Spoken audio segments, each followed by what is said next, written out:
Hello everyone. जैसा कि आप लोग जानते ही होंगे, हम काफ़ी समय बाद मिल रहे हैं क्योंकि कुछ प्रॉब्लम्स आ जाने के कारण मैं वीडियोस जो हैं वो अपलोड नहीं कर पा रहा था। और आज हम पढ़ने वाले हैं हमारा नया टॉपिक इंटेलिजेंस यानी बुद्धि के बारे में। और यह टॉपिक जो है वो काफ़ी इम्पोर्टेंट हो जाता है, चाहे आप सी टेट का एग्ज़ाम दे रहे हो, चाहे आप यूपी टेट या फिर एमपी टेट यानी वर्ग 3 का एग्ज़ाम दे रहे हो, तो सभी के लिए क्या है, ये इम्पोर्टेंट हो जाता है टॉपिक। और इससे लगभग 2 से 3 क्वेश्चन तक आपको देखने को मिल जाएंगे। अभी हाल ही में हुई रीट परीक्षा में भी इससे काफ़ी सारे क्वेश्चन यानी 3 से 4 क्वेश्चंस दोनों पेपर में आए हुए हैं। सबसे पहले हम जानेंगे बुद्धि शब्द को, इसकी इम्पोर्टेंस क्या है, कहाँ पर ये किस तरीके से यूज़ होता था पहले प्राचीन समय में। दूसरे नंबर पर जानेंगे हम कुछ इसकी परिभाषाओं को, बुद्धि की परिभाषाएं जान लेंगे। तीसरे नंबर पर हम जानेंगे इसकी कुछ विशेषताओं के बारे में। और चौथे नंबर पे हम कुछ वर्गीकरण देख लेंगे। और अंत में हम कुछ सिद्धांतों के बारे में जानेंगे और कुछ सिद्धांतकारों के बारे में जानेंगे।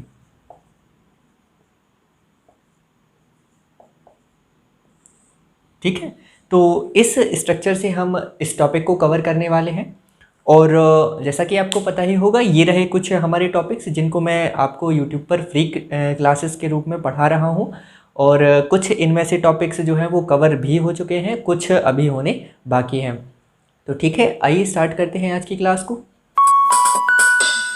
तो आइए जान लेते हैं कुछ बुद्धि जो टर्म है, यानी कि जो शब्द है बुद्धि या इंटेलिजेंस, इसका क्या इम्पोर्टेंस था और इसका मतलब क्या माना जाता था पहले के समय में। तो प्राचीन काल से ही बुद्धि को व्यक्ति की तात्कालिकता के रूप में माना जाता था। किस तरीके से व्यक्ति किसी परेशानी का या समस्या का हल निकाल सकता है, तो समस्या समाधान के रूप में इसको माना जाता था।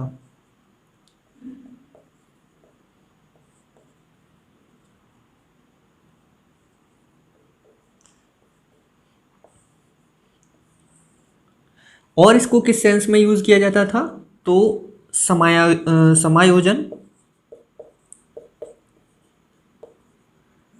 समायोजन के रूप में भी इसको जाना जाता था। और किसका पर्यायवाची माना जाता था, तो इसको कह सकते हैं कि व्यक्ति की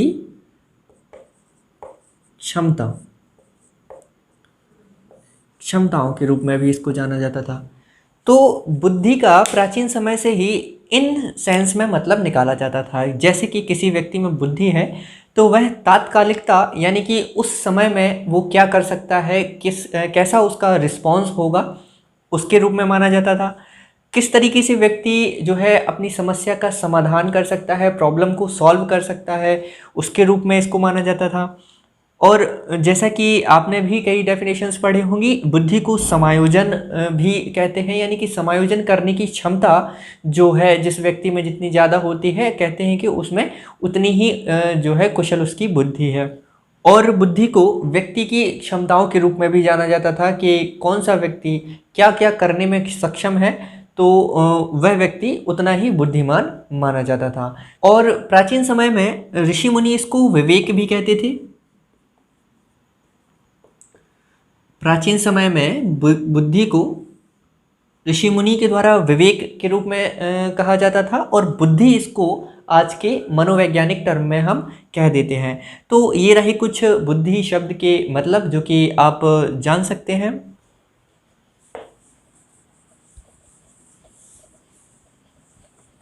तो आइए अब जान लेते हैं कुछ बुद्धि की परिभाषाओं के बारे में कि जो हमारे मनोवैज्ञानिक हैं उनका क्या मत है बुद्धि के ऊपर, और वो किस तरीके से बुद्धि या इंटेलिजेंस को डिफाइन करते हैं। तो पहली जो डेफिनेशन है वो है बकिंघम के अनुसार।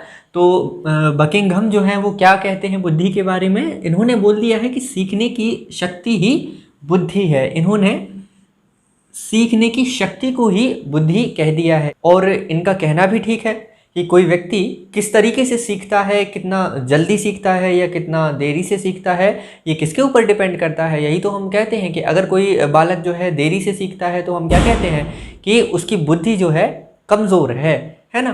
तो इनकी डेफिनेशन भी ठीक है। अगली जो डेफिनेशन है वो है रायबर्न के अनुसार। तो इनका क्या कहना है, इन्होंने कह दिया है कि बुद्धि वह शक्ति है जो हमें समस्याओं का समाधान करने और उद्देश्यों को प्राप्त करने की क्षमता है। तो इन्होंने जो मुख्य रूप से अपनी बातों पर बल दिया है वो दिया है समस्याओं का समाधान करने और उद्देश्यों को प्राप्त करने की क्षमताओं को इन्होंने क्या बोल दिया है, बुद्धि बोल दिया है। अगले जो मनोवैज्ञानिक हैं टर्मन, बहुत ही फेमस मनोवैज्ञानिक हैं हमारे, सीडीपी में आपने इनके बारे में पढ़ा ही होगा। तो इन्होंने क्या बोल दिया है कि बुद्धि अमूर्त विचारों के बारे में सोचने की योग्यता है। बिल्कुल सही बात है कि जो अमूर्त विचारों को इन्होंने इम्पोर्टेंस दी है। तो कोई व्यक्ति कितना सोच सकता है या किस हद तक वो अमूर्त चिंतन कर सकता है, उस शक्ति को ही इन्होंने क्या बोल दिया है, बुद्धि बोल दिया है। अगली जो मनोवैज्ञानिक हैं थॉर्नडाइक, बहुत ही प्रसिद्ध मनोवैज्ञानिक हैं ये भी। तो इन्होंने क्या बोल दिया है, सत्य या तथ्य की दृष्टिकोण से उत्तम प्रतिक्रियाओं की शक्ति है। ठीक है, तो इन्होंने बोल दिया है सत्य या तथ्य की दृष्टिकोण से उत्तम प्रतिक्रियाओं पे बल दिया है इन्होंने कि जो हमारी प्रतिक्रियाएं होती हैं किसके बारे में, सत्य के बारे में या तथ्य के बारे में। तो उस पर जो हमारी प्रतिक्रियाएं होती हैं उसी शक्ति को क्या बोल दिया है, बुद्धि इन्होंने बोल दिया है। अगली जो हमारे मनोवैज्ञानिक हैं वुडवर्थ के अनुसार, इन्होंने क्या बताया है बुद्धि के बारे में। तो इन्होंने बोला है कि बुद्धि कार्य करने की एक विधि है। इन्होंने एक विधि के रूप में बता दिया है इसको। ठीक है, कि बुद्धि क्या है, बुद्धि तो एक कार्य करने की विधि है। बिने साहब, इन्होंने क्या बताया है, बुद्धि इन 4 शब्दों में निहित है। तो इन्होंने अपने 4 शब्द विशेष रूप से दे दिए हैं, इन्होंने बता दिया है कि इसमें ही बुद्धि समाहित होती है। तो कौन से वो 4 शब्द हैं, एक तो है ज्ञान, दूसरा आविष्कार, तीसरा निर्देश और चौथा आलोचना। तो उन्होंने इन 4 शब्दों को विशेष रूप से माना है कि बुद्धि इन्हीं 4 शब्दों में क्या होती है, निहित होती है।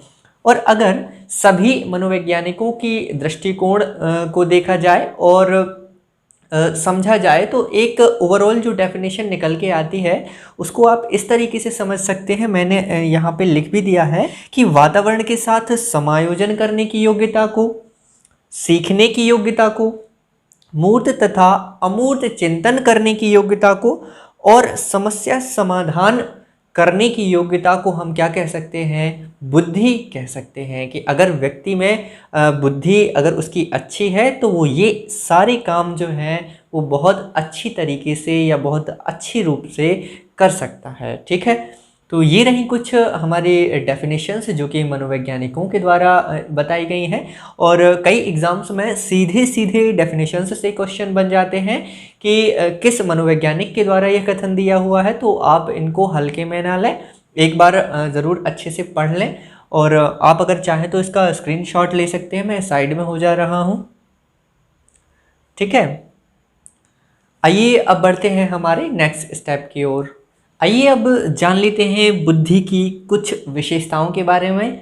ठीक है, तो इसकी जो पहली विशेषता हो जाएगी वो हो जाएगी अंतर करने की क्षमता। मतलब कि जिस व्यक्ति में जितनी बुद्धि जो है वो ज़्यादा है, प्रबल है, वो उतनी ही ज़्यादा किसी भी 2 चीज़ों में या 2 से अधिक चीज़ों में क्या कर पाएगा, अंतर करने में वह सक्षम होगा।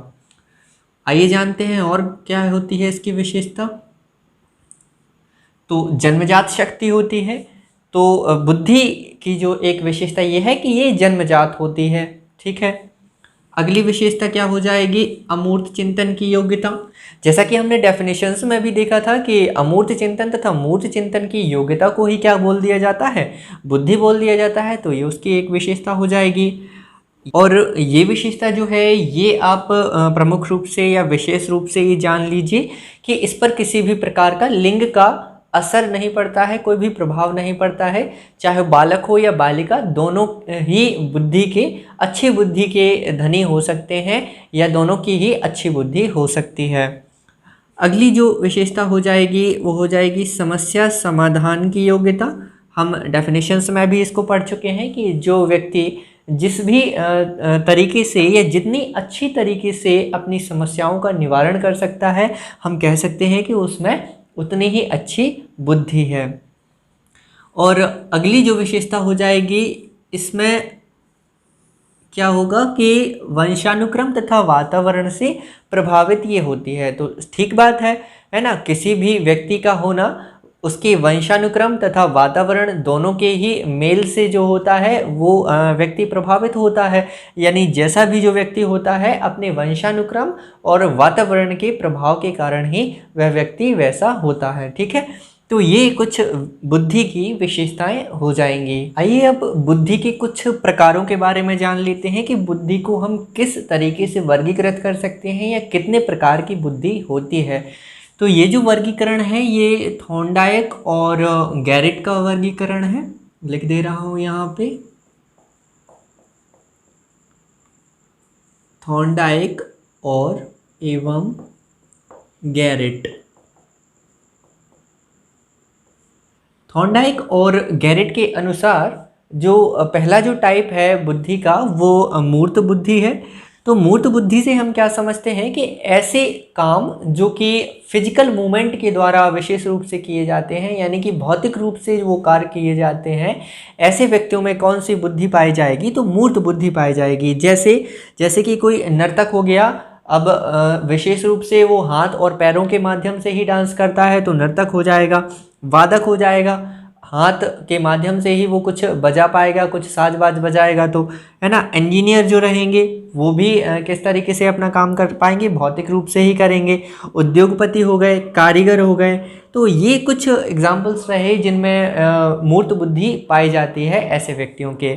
ठीक है, सेकंड जो टाइप इनके द्वारा बताया गया है वो है अमूर्त बुद्धि। जैसे कि इसके नाम से ही पता चल रहा है कि जैसे अमूर्त चीज़ों के बारे में सोचने की जिनकी क्षमता अधिक होगी, ऐसे व्यक्ति जो होंगे वो किस कैटेगरी में आ जाएंगे, अमूर्त बुद्धि वाले व्यक्तियों की कैटेगरी में आ जाएंगे।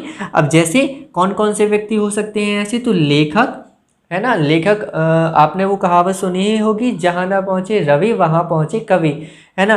तो लेखक मतलब क्या है कि उनकी सोचने की क्षमता इतनी ज़्यादा होती है कि वहाँ पे सूरज की किरणें भी नहीं पहुँच सकती हैं जहाँ पे एक लेखक की सोच जा सकती है ना।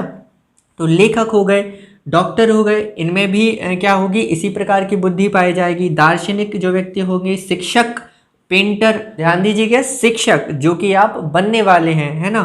तो पूछ सकता है एग्जाम में कि शिक्षक में किस तरीके की बुद्धि पाई जाती है, तो अमूर्त बुद्धि इसमें विशेष रूप से पाई जाएगी। और किसके अनुसार, तो थॉर्नडाइक और गैरेट के अनुसार ये बात चल रही है यहाँ पे। ठीक है, तो ये अमूर्त बुद्धि के बारे में हो जाएगी कुछ बातें। अगला जो प्रकार बताया है इन्होंने, वो बताया है सामाजिक बुद्धि को। तो इस प्रकार की बुद्धि में ऐसे व्यक्ति आ जाएंगे जिनमें समाज से रिलेटेड या फिर जुड़ी हुई जो भावनाएं रहती हैं वो तीव्र रहती हैं या अधिक रहती हैं। तो इस प्रकार के व्यक्ति इस कैटेगरी में आ जाएंगे। जैसे कि नेता हो गए, है ना, कहने के लिए तो वो समाज के हित में ही काम करते हैं, लेकिन आजकल तो जाने क्या मचा हुआ है ना। कूटनीतिज्ञ हो गए, सेवक हो गए यानी समाज सेवी हो गए, व्यवसायी हो गए, सामाजिक कार्यकर्ता हो गए। तो ये जो व्यक्ति हो जाएंगे, इनमें हम क्या कह सकते हैं कि ये इनमें कौन सी बुद्धि पाई जाएगी, तो सामाजिक बुद्धि पाई जाएगी। ध्यान देना, इस वर्गीकरण को जो हम पढ़ रहे हैं ये दिया गया है थॉर्नडाइक और गैरेट के अनुसार। तो ये हो जाएंगे कुछ बुद्धि के प्रकार। चाहे तो आप इसका एक स्क्रीनशॉट ले सकते हैं, मैं पीछे हट जा रहा हूँ और बढ़ते हैं हमारे अगले स्टेप की ओर। इरेज करते हैं इसको। फ्रेंड्स, हमारा आखिरी स्टेप यानी कि 5वां स्टेप बचा हुआ है बुद्धि के सिद्धांत, है ना, और बुद्धि के कुछ सिद्धांत और इसके सिद्धांतकार।